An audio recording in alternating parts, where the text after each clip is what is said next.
Criar Parametric 5, there's a new workflow to quickly create geometry with selected sketch-based features based on sketch region selection.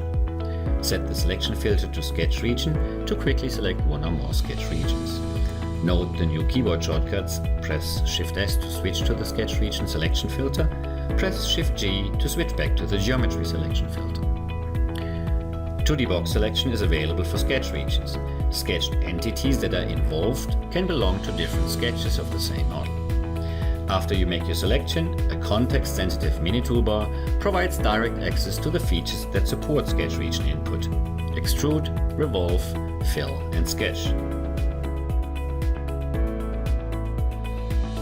Sketch regions are supported for object action workflows. A sketch region is a closed contour defined by sketched entities and their intersection with coplanar 3D edges in the part geometry. It therefore reduces the need to perform project and trim operations typically required within Sketcher. It also offers a flexible way to use different portions of a single sketch as the basis for several sketch-based features.